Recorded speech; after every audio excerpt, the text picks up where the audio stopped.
ગોંડલની અંદર ફરી ગુંડારાજ સામે આવ્યું છે। હજુ રાજકુમાર જાટની જે ઘટના બની હતી તેમના પડઘા શાંત નથી થયા। ત્યાં ફરી એક વખત એવી જ ઘટના ગોંડલની અંદર બની છે। યુપી બિહાર જેવી ગોંડલની અંદર સ્થિતિ અત્યારે વણસી રહી હોય તેવી પરિસ્થિતિ ક્યાંક ને ક્યાંક ઊભી થઈ છે। હવે અહીંયા એ જોવાનું છે કે હવે ગોંડલની અંદર નવું શું થયું છે તેમની વાત કરીશું આજના વિડીયોમાં। નમસ્કાર, નિર્ભય ન્યૂઝ સાથે હું છું રિદ્ધિ। થોડા દિવસ પહેલા આપણને યાદ છે કે રાજકુમાર જાટની જે ઘટના સામે આવી હતી હજુ પણ એમના પડઘા ગોંડલની અંદર પડી રહ્યા છે। આખા પડઘા છેક રાજસ્થાન સુધી પહોંચ્યા હતા અને ત્યાં પણ વિરોધ પ્રદર્શન થયું હતું। હવે આવી જ એક ઘટના છે ગોંડલની અંદર બની છે। એક સગીર વયના જે યુવક છે તેમને મારવામાં આવ્યો છે। એટલે જે આખો સમાજ છે તે બહાર નીકળી પડ્યો છે અને કહી રહ્યો છે કે ગોંડલની અંદર ગુંડારાજ જેવી પરિસ્થિતિ ઊભી થઈ છે। હર્ષ સંઘવીને કહેવામાં આવ્યું છે કે હવે જે તમે આ ગુંડાઓ છે તેમનું 100 દિવસની અંદર જે સરઘસ કાઢવાની વાત છે તો આ તમામ જે ગુંડાઓ છે જે 3 વ્યક્તિ છે એ જે યુવકને મારવામાં આવ્યો છે તેમનું સરઘસ કાઢીને બતાવો। અને એમની સાથે સાથે જે આ યુવક ઉપર હુમલો થયો છે તેમના માતા પિતાને પણ મારવામાં આવ્યા છે। હવે ઘટના શું થઈ છે તેમની વાત કરીએ તો ગોંડલ શહેરની અંદર જે કોલેજ ચોક છે ત્યાં એક હનુમાન મંદિર છે ને એમની જ નજીક એક સગીરને લાકડા અને ધોકાથી મારવામાં આવ્યો। ઘટનાની જેવી જાણ એમના માતા પિતાને થઈ તો તેઓ ત્યાં પહોંચ્યા, એમને છોડાવવા માટેની કોશિશ શરૂ કરી તો એ જ દરમિયાન જે સગીર છે એમની માતા છે એમની ચૂંદડી ખેંચીને એમને ધક્કો મારીને બળજબરી કરતા જે ગોંડલ બી ડિવિઝન છે એ પોલીસ મથકમાં 3 શખ્સ સામે ફરિયાદ પણ નોંધવામાં આવી છે। એટલે માતા પિતા સાથે પણ હાથાપાઈ ક્યાંક ને ક્યાંક થઈ છે અને હવે આખરે ફરિયાદીનો જે સમાજ છે એટલે કે જે સગીરની સાથે જે ઘટના બની છે તેમને મારવામાં આવ્યો છે એમનો આખો સમાજ હવે હાથમાં પોસ્ટર સાથે ભેગો થઈ ગયો છે।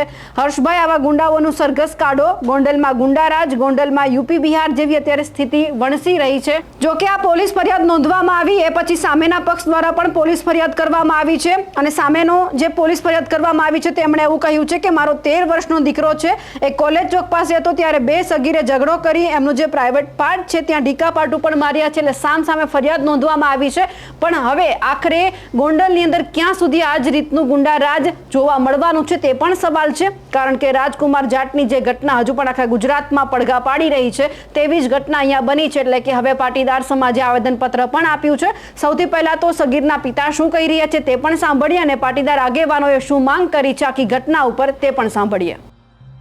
કાલની ઘટના છે। કાલે મને 4 વાગે રાત 4 વાગે મારા છોકરાનો રોતા રોતા ફોન આવ્યો કે પપ્પા મને અહીંયા કોલેજ ચોકમાં મારે હે, મને મારી નાખશે એવો મને મારે હે।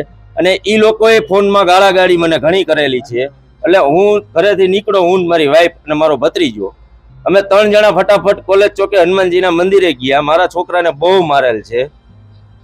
અમે ત્યાં ગયા તો જાતા વેત સીધા અમને પણ મારવા માંડ્યા। અમે તો સીધું ઈ જ કીધું મારા છોકરાનો વાક ગુનો શું છે તો કે તારો છોકરો મારા છોકરાને 1 મહિનાથી હેરાન કરે છે। હવે એકચ્યુઅલમાં મારો છોકરો સવારમાં 7:30 વહી જાય છે રાજકોટ સાપર બસ સ્ટેન્ડે સીસીટીવી કેમેરા ચેક કરવાની, ત્યાં એક્ટિવા પાર્કિંગ કરીને જાય છે અને સાંજે 6:30 આવે છે ઘરે। તો એ એને 1 મહિનાથી હેરાન કેવી રીતના કરતો હોય અને બહુ માર મારેલો છે। મને 4-5 ધોકા ફળાકા અને મારી ઘરવાળીને અડધું ખરાબ ગાળો બોલી એને પણ બહુ ખરાબ રીતના ચૂંદડી ખેંચી લીધી, ધક્કો મારીને ઢીકા માટુનો માર માર્યો, એવું બધું કરેલું છે।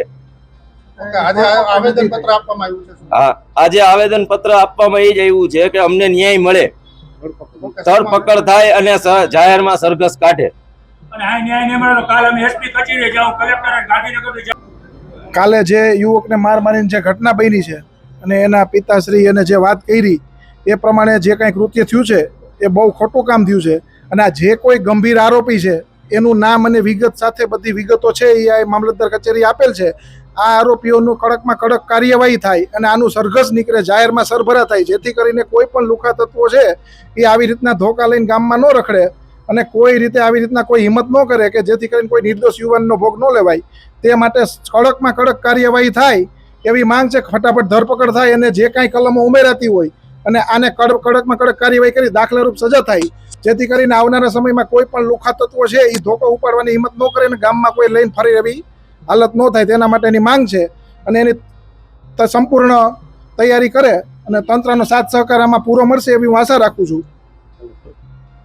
હવે આખી ઘટનામાં ક્યાંક એવું સામે આવી રહ્યું છે કે નજીવી બાબતે માથાકૂટ કરવામાં આવી છે. સગીરના પિતા છે તેવું કહી રહ્યા છે કે તમે સીસીટીવી જોઈ શકો છો કે મારો દીકરો આમાં ક્યાંય છે જ નહીં. તેમ છતાં જે 3 શખ્સ છે તેમણે અચાનક મારા દીકરા ઉપર હુમલો કર્યો છે, એમને મારવામાં આવ્યો છે, લાકડી ધોકા વડે મારવામાં આવ્યો છે. ત્યારે આ બધું જોઈને એવું લાગે છે કે હજુ તો 100 કલાક પૂરા પણ નથી થયા અને જે કામગીરી શરૂ છે, જે આવારા તત્વો છે તેમને પકડવાની ત્યાં જ આવી અવારનવાર ઘટનાઓ બને છે. એટલે કોઈને ખોફ તો છે જ નહીં. ભલે ને ડીજીપી વિકાસ સહાય હોય કે પછી હર્ષ સંઘવી હોય વાત કરી દે છે કે આવારા તત્વોને આપણે પકડવાના છે, તેમની સામે કાર્યવાહી કરવાની છે, પણ કોઈ જ લોકોને શરમ નથી. ક્યાંય પણ એમને એવું નથી લાગતું કે અમે કોઈ પણ ગુનો કરીશું તો અમને ક્યાંક કાર્યવાહી થશે, અમારા ઉપર કાયદાકીય કાર્યવાહી કરવામાં આવશે, અમને છોડી દેવામાં આવશે, એવું જ લાગે છે. એટલે પણ આવા લોકો છે આવી હરકત કરતા ક્યાંક ખચકાતા નથી. એમનો બેનમૂન ઉત્તમ અત્યારે આપણે જો ઉદાહરણ જોઈએ તો ગોંડલ મત સામે આવ્યું છે. ક્યાં સુધી ગોંડલની અંદર આવી જ રીતે ગુંડારાજ શરૂ રહેશે? ક્યારે આ બધું શાંત થશે તે પણ સવાલ છે. હવે પોલીસ અહીંયા શું કાર્યવાહી કરે છે તે પણ જોવાનું છે, કારણ કે 100 કલાકની અંદર હવે માતા પિતા છે, સમાજ છે, તેમણે પણ એવું કહી દીધું છે કે આ તમામ ગુંડાઓનું સરઘસ નીકળવું જોઈએ. હવે આ 3 જે શખ્સ છે તેમણે જે હુમલો કર્યો છે તેમનું સરઘસ નીકળે છે કે કેમ તે પણ જોવાનું છે.